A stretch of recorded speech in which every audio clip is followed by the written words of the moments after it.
Bonjour. Dans cette émission, nous allons traiter de différents sujets. En fait, je vais répondre aux questions de 2 clients, Viviane, qui finit décidément par devenir, une sorte de star et Yann. Donc suite aux différentes émissions, aux émissions précédentes, les questions ont été nombreuses, mais je retiens donc essentiellement certaines questions. Je répondrai aux autres au fur et à mesure dans d'autres émissions. Dans cette émission, nous allons traiter des questions pratiques, éthiques et méthodologiques, notamment celles qui relèvent des supports en matière de voyance et les pratiques. Je vous expliquerai, je vous dirai ce que je pense de l'astrologie et des supports divinatoires, tels que les cartes, les tarots. Je répondrai également à une question relative aux photographies, car effectivement, lorsque vous me consultez à distance par téléphone ou visioconférence, je demande systématiquement à ce que vous m'envoyiez des photos au préalable. Et donc, je vous dirai pourquoi. Je répondrai à la question liée à la reconnaissance d'un voyant sérieux. Donc, le premier point concerne l'astrologie. L'on me demande ma position, ce que je pense de l'astrologie. Alors il faut être clair, je n'ai pas étudié l'astrologie. Donc il m'est difficile de porter un jugement alors que je ne m'y suis pas plongé. Je ne peux pas juger de quelque chose auquel je ne me suis pas particulièrement intéressé, n'ayant pas approfondi le sujet, n'ayant pas étudié l'astrologie. Je n'ai pas de position extrêmement claire, donc je ne juge pas ce que je ne connais pas. Voilà, c'est aussi simple que cela. Cela dit, je peux donner l'idée que je peux en avoir, un avis qui n'est pas une réponse absolue à l'image d'une vérité éclatante. Je dirais qu'à mes yeux, l'astrologie est davantage un outil de connaissance de soi, et je pense, ça n'est que mon avis, que l'astrologie n'est pas faite en réalité pour prédire. C'était l'idée qu'en avait la chanteuse Françoise Hardy. Je ne me souviens plus du type d'astrologie qu'elle faisait, je ne sais plus si c'était de l'astrologie humaniste ou de l'astrologie hindoue. Je ne me souviens plus exactement, mais je sais qu'elle disait, elle expliquait, elle a même écrit, je crois, sur le sujet, que l'astrologie n'était absolument pas faite pour prédire. Bon, j'ai tendance à penser cela, mais encore une fois, je n'ai pas étudié le sujet. Donc, vous avez mon avis plus qu'une position euh, enracinée. Donc, c'est assez délicat de dire l'astrologie, c'est de la foutaise ou ça n'est pas de la foutaise. Ce que je peux vous dire, c'est que certains astrologues sont très très sérieux. Je pense notamment à Fabrice Pasco, qui est un homme sérieux et honnête, et il pratique l'astrologie. Bon, je vois mal quelqu'un comme ça, que je respecte, faire n'importe quoi. Donc il est évident que vous avez des gens sérieux, impliqués, et qui, je pense, euh, sont persuadés que l'astrologie peut prédire. De mon côté, je ne le pense pas, mais encore une fois, je n'ai pas étudié particulièrement l'astrologie. Donc il faut être honnête. Voilà. Donc finalement, comme je l'ai dit, je pense que l'astrologie est faite pour essayer d'apprendre à mieux connaître les choses, à mieux se connaître soi-même, et non pas pour prédire, mais bon, ça n'est que mon avis. Concernant les cartes et les tarots, alors là, ça ne va pas être juste mon avis, c'est autre chose. J'ai utilisé au début de ma carrière les cartes, les tarots, en fait, et surtout les tarots, pas les cartes servant à jouer au poker. Bon, je les utilisais pourquoi? Je les utilisais parce que donc encore une fois, au tout début de ma carrière, et je les ai pas utilisés longtemps du tout, du tout, du tout, hein, c'était très peu de temps. Je les utilisais en fait pour, en réalité, elles ne me servaient à rien déjà, hein. Je ne lisais pas les tarots, hein, donc je les connais par cœur, je m'en souviens, donc le battleur, la papesse, l'impératrice, l'empereur, et cetera. Il y a 22 lames majeures, 22 cartes, 22 lames majeures dans le tarot. Bon, j'utilisais essentiellement celle-là. Bon, mais encore une fois, ça ne me servait à rien du tout. C'était plus pour créer un décor, pour me détendre un peu. Si je savais tricoter, j'aurais tricoté à la place. C'était strictement pareil. Mais j'ai vraiment arrêté parce que ça ne me servait mais à rien de chez un rien. Mais le problème, c'est que ça pouvait m'induire en erreur. C'est-à-dire que je pouvais avoir en face de moi quelqu'un qui me posait une question, je pouvais sortir des lames de tarot, terribles, quelque chose d'horrible, type, le pendu, la mort, la maison Dieu, bon, le tout cumulé, ça ne donnait rien de bon et moi, les visions que j'en avais étaient au contraire très, très bonnes. Et mes réponses, face à mon client ou à ma cliente, résultaient en fait uniquement, je dis bien uniquement, de ce que je voyais et pas de ce que disaient les lames de tarot. Et à l'inverse, je pouvais faire des tirages de tarot, annonçant des bonnes nouvelles avec des lames du type, l'étoile, le soleil, des choses comme ça et les visions que j'avais étaient plutôt noires et je me fiais systématiquement à ce que je voyais. C'est la raison pour laquelle il m'arrivait de recevoir certains clients ou certaines clientes qui me disaient: «Mais David, attendez, je dois lancer une entreprise, vous me dites que vous voyez que ça n'est pas bon, mais là, le tarot, je le connais aussi, et les lames sont très bonnes. Nous avons, là sur, votre bureau telle lame, donc les cartes sont bonnes, pourquoi vous me dites que c'est pas bon?»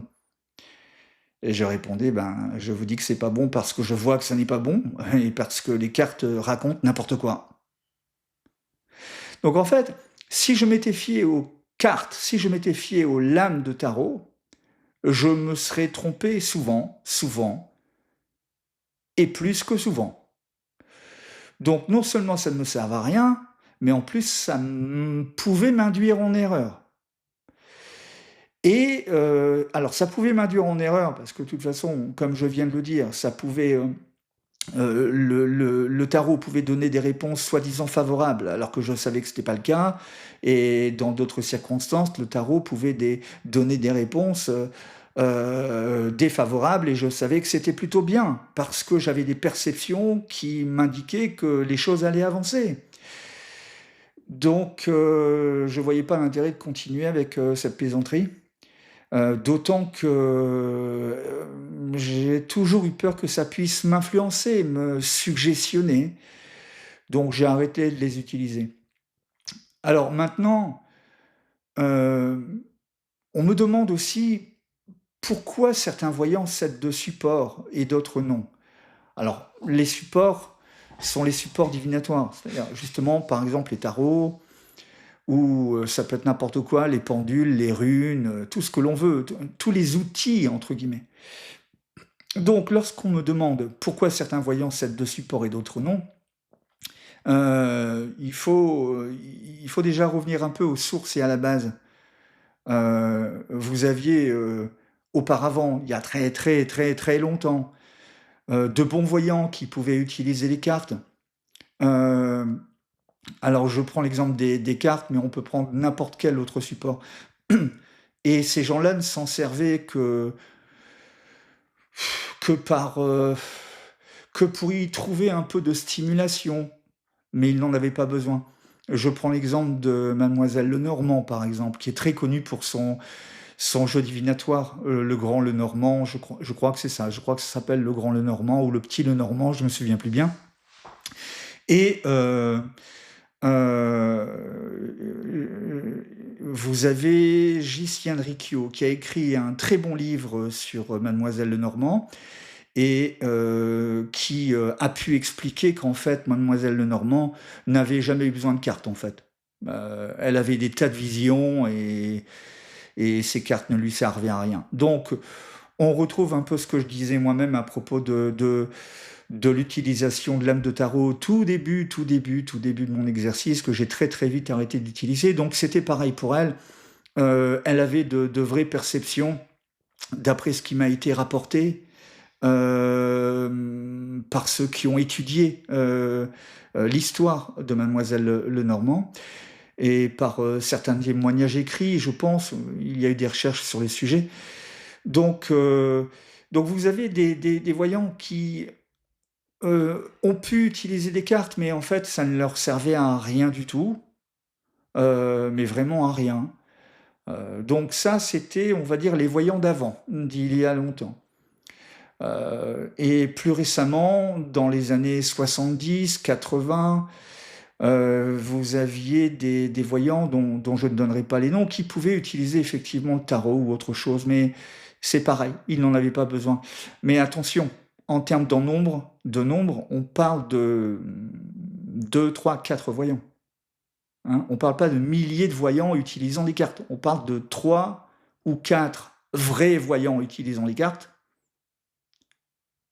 Le reste se prétendait voyants et utiliser les cartes pour faire comme les grands, pour s'assimiler à eux, pour faire pareil.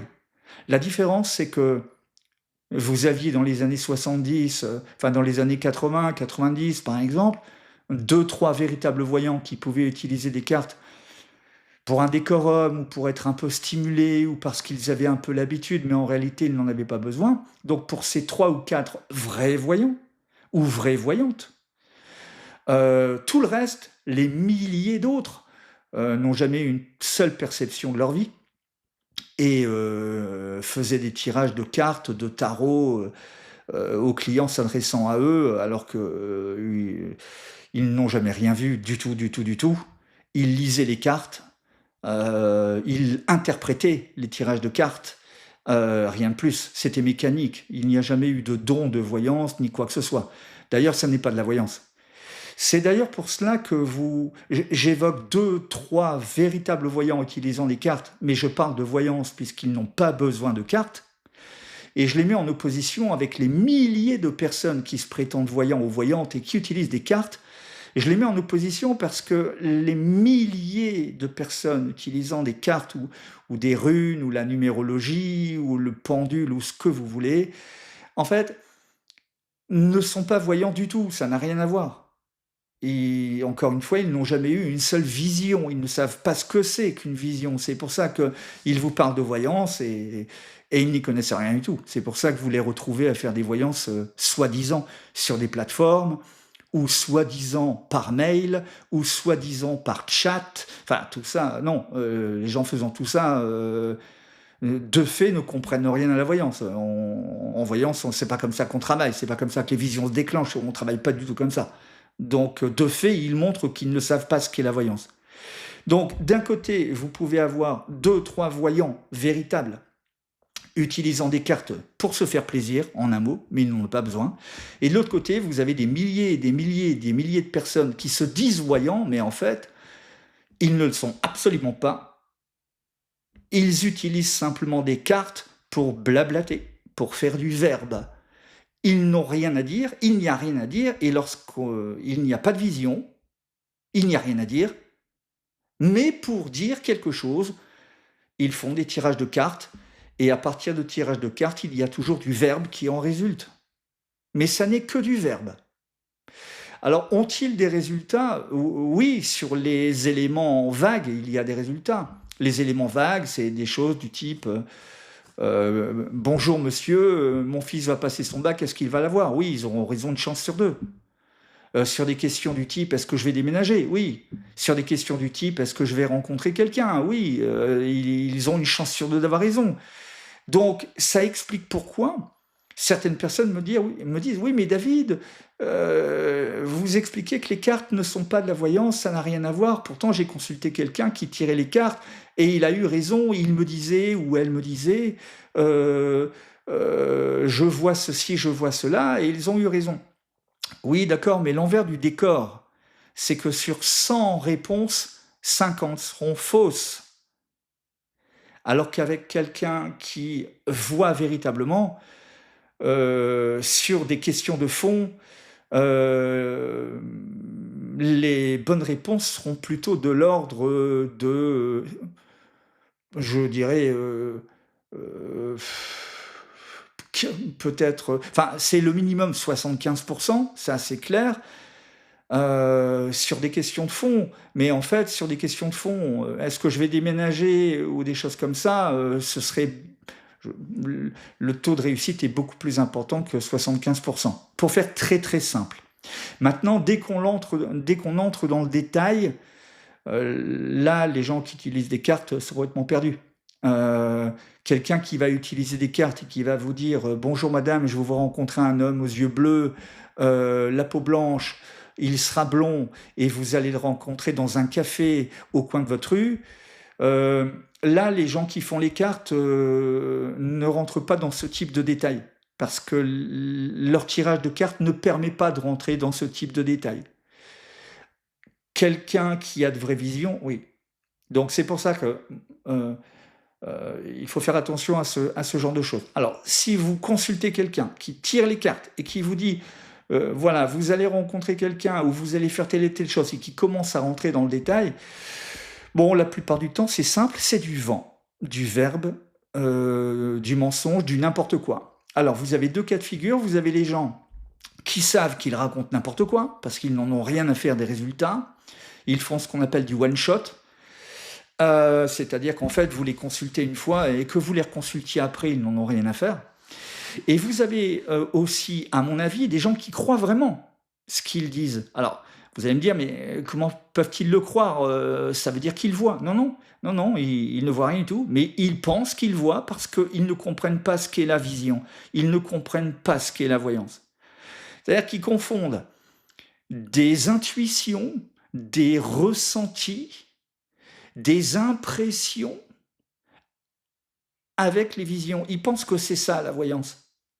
Il faut se mettre aussi à leur place. Avec le nombre de livres de type «Devenez voyant en 15 jours» ou des livres du type «Vous avez tous des capacités de voyance, vous ne le savez pas, apprenez à développer vos capacités de voyance», ah, c'est sûr que vous avez des milliers de personnes ensuite qui s'installent parce qu'ils s'imaginent être voyants. Ils ont appris à tirer les cartes, ils ont appris à méditer un peu et ils s'installent parce qu'ils pensent vraiment que leur impression, c'est des perceptions de voyance. Voilà, donc et c'est pour ça que vous avez beaucoup de personnes qui vous parlent de ressenti. Les gens tirent des cartes, utilisent des mancies différentes, c'est-à-dire des pratiques divinatoires. Tout ça n'a rien à voir avec la voyance, mais c'est pour ça qu'ils vous disent: «Oui, mais j'ai tel ressenti», ou alors vous avez des gens qui vous disent: «On me dit que». En fait, en réalité, personne ne leur dit rien du tout, hein, je vous rassure. C'est une façon de parler, c'est comme un peu comme un tic de langage. On me dit que, mais en fait, personne leur dit rien du tout. Ou alors si quelqu'un leur dit quelque chose, je leur, conseille d'aller voir un psychiatre parce que ça frise la schizophrénie ou ça peut être clairement, de la schizophrénie. Bon, donc personne ne dit que rien du tout. Les ressentis n'ont rien à voir avec la voyance. Les impressions n'ont rien à voir avec la voyance. Les intuitions, donc non. Les ressentis, non. Et puis le pire, c'est que vous avez aussi des gens qui, en vous écoutant, sont suggestionnés de par ce que vous pouvez dire.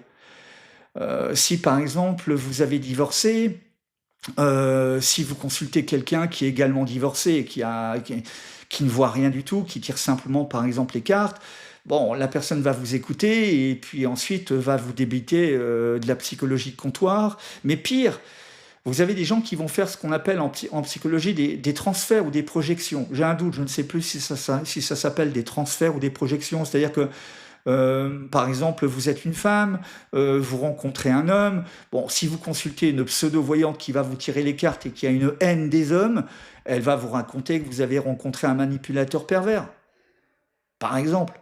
C'est-à-dire, elle transfère ce qu'elle a elle-même vécu sur vous. Et ça, c'est extrêmement dangereux. Et c'est pour ça qu'en fait, je vais dire les choses très simplement. En consultation, Bon, je me fie à ce que je perçois et surtout, surtout, je veille à rester toujours extrêmement neutre, à ne pas juger lorsque vous me dites quelque chose, à ne pas transposer ce que j'ai pu moi-même vivre dans ma propre vie. Alors pourquoi? Parce que, heu, j'ai besoin d'être neutre pour voir. Dès lors que je commence à être influencé ou suggestionné, ça m'empêche de voir, en fait, en réalité. Je vais vous donner un exemple. Si quelqu'un ayant vécu les mêmes expériences que moi dans ma propre vie me consultait, j'aurais du mal à voir.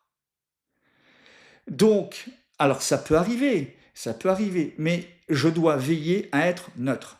Alors je pense qu'un psychologue me dirait, oui, mais David, c'est difficile d'être neutre, on ne le peut pas. Bon, alors si on veut, moi je sais que dans les faits, lorsque je vous écoute, lorsque vous me consultez par exemple, que je vous écoute, j'entends ce que vous dites.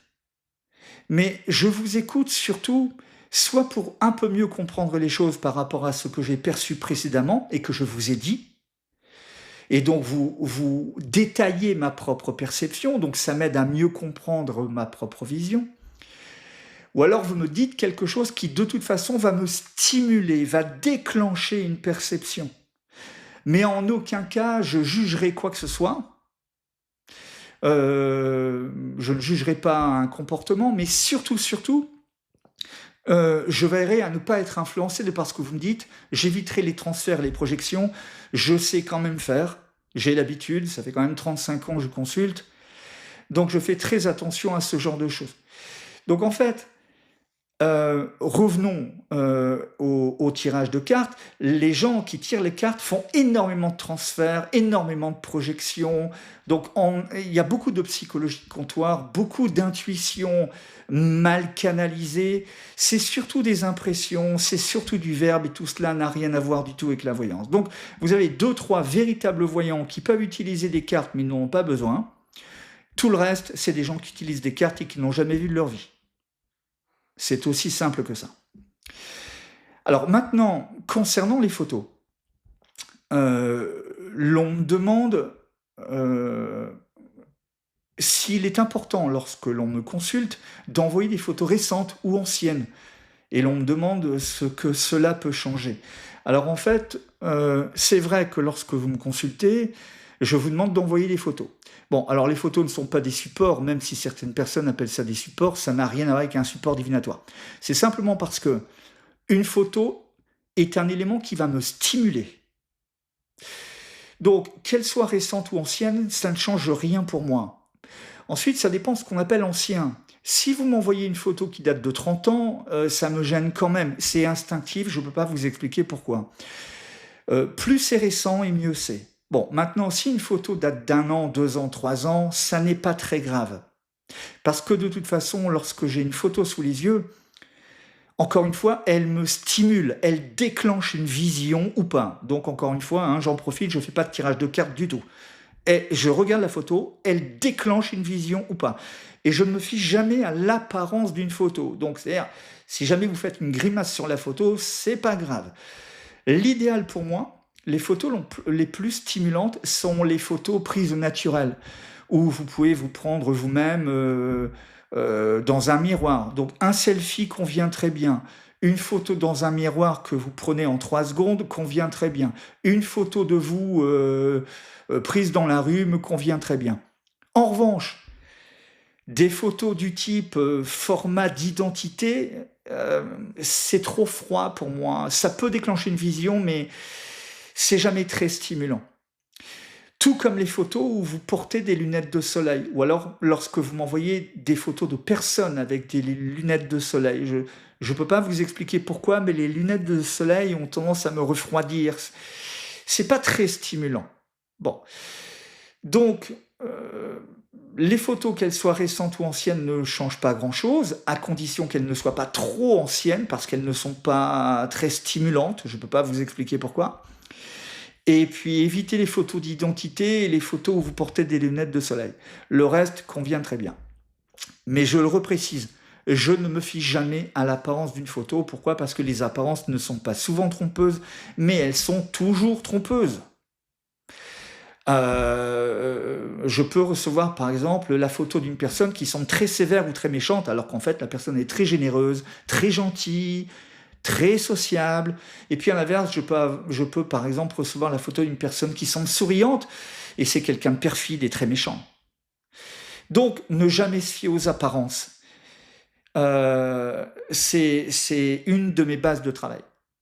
Voilà. Donc, je ne me fie jamais au visuel d'une photo. Simplement, la photo est stimulante et elle déclenche des visions ou pas. Mais lorsque je demande une photo, ça n'est pas pour la regarder à la loupe. Bon. Alors, on me demande aussi, mais ça fera l'objet d'une prochaine émission, on me demande aussi souvent comment reconnaître un voyant sérieux, au-delà des témoignages, par exemple. Alors, je ferai vraiment une émission dédiée à cela par la suite. Mais ce qu'il faut savoir euh, de manière claire, c'est qu'un voyant sérieux ne propose pas de pseudo-consultation ou de prestation par email. Non. Par chat. Non. Par SMS. Non plus. Rien de tout ça. Pourquoi? Je réponds clairement, parce que ça n'est pas sérieux, justement. Donc, comment voulez-vous que les praticiens soient sérieux avec des pratiques non sérieuses? Alors, pourquoi c'est une pratique non sérieuse? Je vais être clair. Et donc, ça vous aidera à comprendre pourquoi je ne propose pas ce genre de choses. Alors, je m'auto-passe de la pommade, certes, mais je ne propose pas ce genre de perception pour des raisons simples. Donc je vais vous dire pourquoi et ça va vous expliquer pourquoi tous les voyants sérieux ne proposent pas de prestations, ni par SMS, ni par chat, ni par mail. Il n'y a pas de choses comme ça. C'est tout simplement parce que un mail ou une espèce de petit chat ou des SMS ne déclenche pas de vision tout simplement. C'est aussi simple que ça. Certaines perceptions peuvent se déclencher, euh, par exemple dans mon cas, lorsque je connais bien quelqu'un. Un ami qui va m'envoyer un SMS en me disant David, j'ai un souci, oui, ça peut déclencher une vision parce que je connais déjà bien la personne. Idem avec un client ou une cliente que je connais bien. Un petit SMS peut déclencher une vision. Pareil pour un mail, mais c'est parce que je connais déjà bien la personne, mais bien, bien, bien, bien. Je suis bien connecté, un peu comme un ami où vous êtes constamment en contact. Sinon, aucune vision se déclenche. Mais même dans des situations où des perceptions se déclenchent suite à un mail de quelqu'un que je connais extrêmement bien, ça n'est pas suffisant pour faire une consultation. Je peux avoir une vision, mais une qui mérite d'être détaillée, qui mérite d'être approfondie. On ne peut pas répondre sérieusement par oui, non, blanc, noir. Non, ça n'est pas sérieux. Lorsqu'il y a une interrogation, cette interrogation, elle s'inscrit dans un contexte d'ensemble. Donc, on ne peut pas répondre d'un claquement de doigts de cette manière-là. Et vous devez bien comprendre que je parle d'une vision qui se déclenche. Je ne parle pas d'un flot d'informations, je ne parle pas d'une quantité importante de visions qui se déclenchent. Je dis simplement que lorsque je connais très très bien quelqu'un, une perception peut se déclencher suite à un mail, un SMS, par exemple, mais une vision, mais ça ne fait pas une consultation. Et lorsque quelqu'un que je ne connais pas ou quelqu'un qui m'a consulté simplement une fois, deux fois ou trois fois peut m'envoyer un mail en me disant David, j'ai oublié de vous demander quelque chose ou je suis dans telle ou telle situation, qu'est-ce que vous pensez d'eux? Ça ne déclenche aucune vision, du tout. Ça ne me déclenche aucune vision. Et tous les voyants, je parle des vrais voyants que je connais, avec qui j'ai pu en discuter, pensent la même chose que moi. C'est normal qu'ils pensent la même chose que moi, c'est normal qu'on pense la même chose, parce qu'on est tous à savoir ce qu'est la voyance. Bon, on n'est pas beaucoup, on est 3-4, donc ça va pas très loin, mais on se comprend. Alors, lorsque je vois sur Internet, par exemple, des tas de prestations par email, par SMS, par chat, et qu'en plus, Je vois en gros voyant sérieux et reconnu ou voyante sérieuse et reconnue. Je ne sais pas si je dois rire, si je dois pleurer. Euh, Ça fait peur. Ça fait peur. Maintenant, lorsque je dis je ne sais pas si je dois rire ou si je dois pleurer, j'ai surtout envie de dire que ça m'énerve. C'est exactement comme si vous aviez votre voisin qui venait vous voir demain ou après-demain en vous disant bon, voilà, hier j'étais boulanger et maintenant je suis devenu cardiologue. Non, faut être un peu sérieux. Alors maintenant, le problème, c'est que ces gens-là sont consultés. Et ils sont consultés par qui? Par les gens qui s'imaginent que les voyants sont nombreux. Lorsqu'on ne connaît pas la voyance, lorsqu'on ne sait pas ce que c'est, on s'imagine qu'il y en a plein des voyants. On s'imagine qu'il n'y a que l'embarras du choix. Il suffit d'aller sur Internet, il y en a des milliers, on choisit, on peut aller au moins cher. Souvent d'ailleurs, la plupart des gens vont au moins cher, à celui qui va donner un rendez-vous. Non, d'ailleurs, qui va même pas demander un rendez-vous, qui va faire une consultation tout de suite. Euh, non, en fait, il n'y en a pas des milliers du tout, du tout, du tout. Il n'y en a pas des milliers du tout. Il y en a extrêmement peu. Comme je l'ai dit tout à l'heure, il y en a 3, 4. Enfin, moi, j'en connais 3, 4. Le reste, ça n'est que du vent. Et j'exerce depuis 35 ans. Donc, je vais être assez cash. Hein, je sais qui est qui. Donc, j'ai vu les sites internet fleurir au fur et à mesure. J'ai pu lire un petit peu ce qui s'écrivait. Et tout ça n'a rien à voir avec la voyance. Même si vous avez des gens qui ont pu, sur leur site internet, faire des copier-coller de ce que je fais, ou ont pu remixer, paraphraser ce que je dis, euh, et écrire en gros voyant sérieux et reconnu, parce qu'ils ont vu sur mon propre site voyant sérieux et reconnu. Ils passent. Et c'est incroyable le nombre de sites où je vois voyant sérieux et reconnu, et je lis un petit peu ce qui se dit, et personne ne les connaît.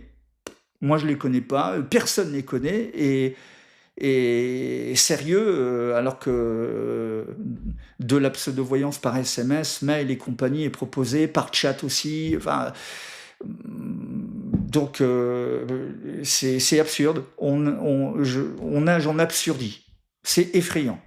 Bon, donc, comment reconnaître un voyant sérieux? C'est simple, oubliez les prestations par SMS, chat et compagnie. Tout ça, c'est pas du tout, du tout sérieux. C'est des pratiques non sérieuses pour les raisons que j'ai évoquées depuis quelques instants. Alors, si je ne suis pas clair, n'hésitez pas à m'envoyer un email à ce sujet. Et j'essaierai d'approfondir un peu plus ou de préciser un peu plus dans une précédente émission. Parce que je me rends compte que je me suis un petit peu étalé, mais il y a quand même des choses qui me tiennent à cœur. Donc voilà, parce que se prétendre ce que l'on n'est pas, c'est énervant. Alors maintenant, autre question. J'ai évoqué les échecs en voyance dans une précédente émission. J'ai évoqué un taux de 25% d'échecs. Alors on parle de 20% d'échecs pour les véritables voyants. Hein. Voilà, pas les autres. Donc 20% d'échecs lorsqu'on parle réellement de voyance. Alors 20% d'échecs, mais dans un contexte où le temps est absent. On a du mal à comprendre. C'est-à-dire que je dis que la notion de temps n'existe pas en voyance, et je parle d'un taux d'échec au global que je peux décomposer, mais je l'ai fait dans une émission précédente, j'ai expliqué d'où viennent ces 25%.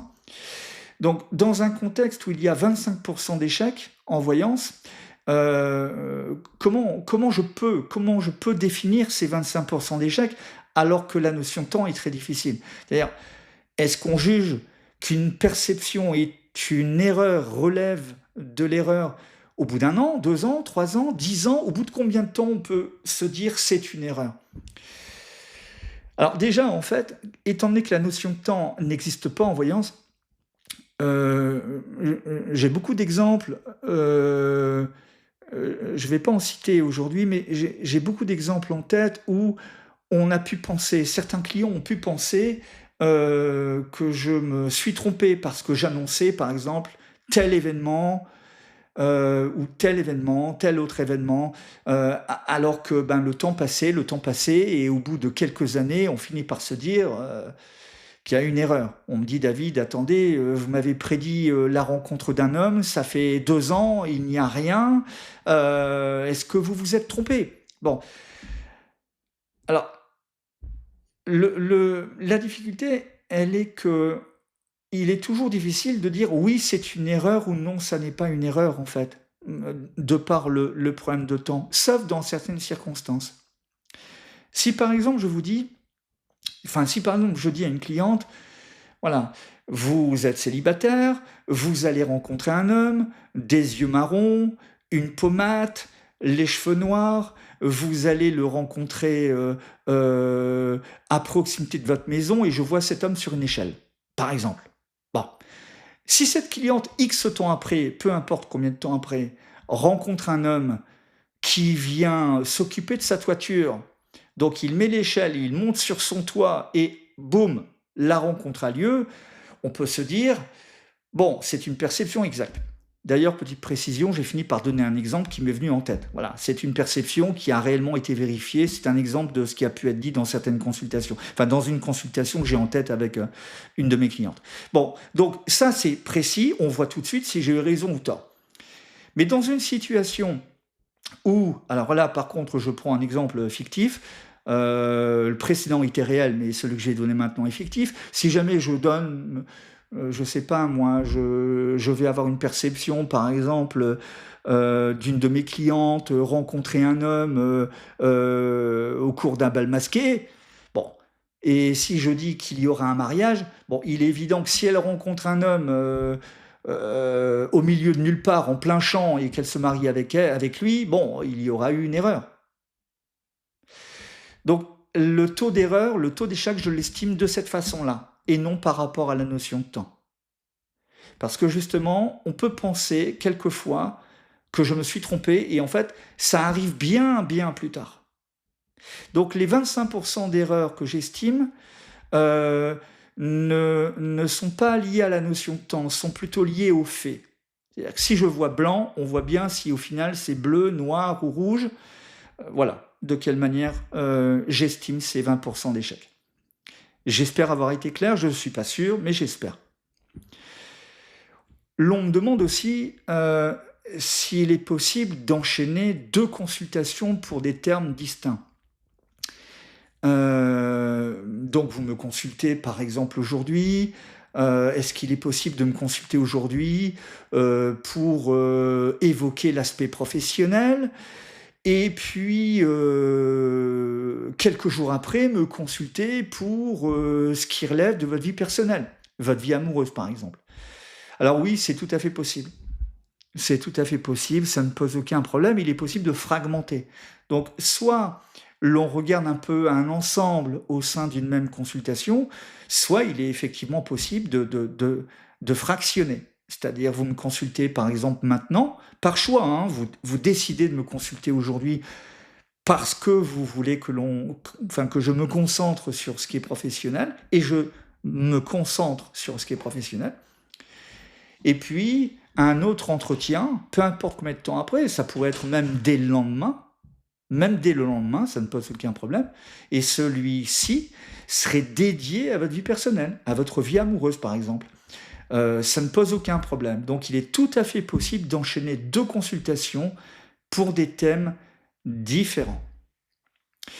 Voilà, j'espère que cette émission vous aura plu. J'ai l'impression d'avoir été un peu long et pas forcément très clair à certains moments, notamment sur le comment reconnaître un voyant sérieux. Mais c'était une partie qui m'a un petit peu agacé. Donc voilà pourquoi j'ai été je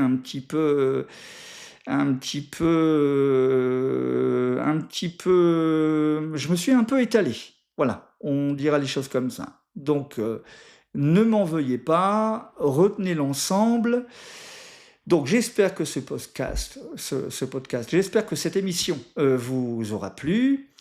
Si cette émission vous a plu, n'hésitez surtout pas à vous abonner pour ne pas rater les prochains épisodes. N'hésitez pas à m'envoyer un petit mail pour me dire ce que vous avez pensé de cet épisode actuel. Je vous souhaite le meilleur et je vous dis à très bientôt.